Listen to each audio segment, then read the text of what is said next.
Well, I do thank the member for Moncrieff, who brings a very relevant personal background to that question about our entertainment sector, having worked for some 30 years as a professional musician, and a very accomplished one too. One of the examples of the great diversity of skills and life experience that we bring on this side of the chamber. And the member is right to ask about the impact of COVID-19 and the pandemic on the arts and entertainment sector, because the sector's been hit very hard. Venues are closed, performances have stopped, artists have lost their gigs, revenue for many organisations has fallen to zero.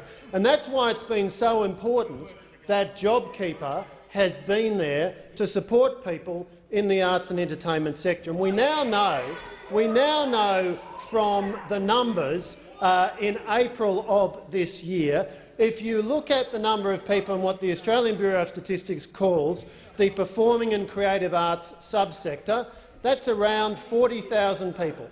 Actors, backstage crew, people working in the performing and creative arts. We now know over 25,000 people in that subsector received the JobKeeper payment in April. In other words, over almost two-thirds of people in the performing and creative arts subsector, $76 million of support in April alone, and that is as it should be, because this sector has been hit very hard, and our support is going to the areas where the need is greatest. And Mr Speaker, I'm asked about the support that we're providing for the arts sector and the entertainment sector. Of course, targeted support through measures like $10 million for regional arts, $7 million for Indigenous arts centres, $10 million to go to Support Act, the respected charity which supports people in the music and performing arts sectors to assist musicians who may have been hit particularly hard by the loss of gigs thanks to COVID-19.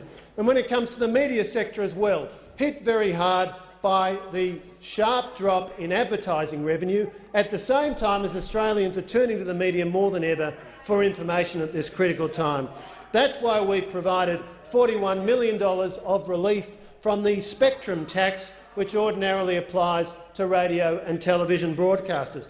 That's why we've committed $50 million through the public interest news-gathering program for regional broadcasters and for newspapers. Applications already closed on that. We've moved quickly, currently considering applications, and money will start to flow shortly. So the member is right to point out that the arts and entertainment and media sectors have been hit hard by the economic impacts of COVID-19, and our government has been there to provide targeted support to these important sectors.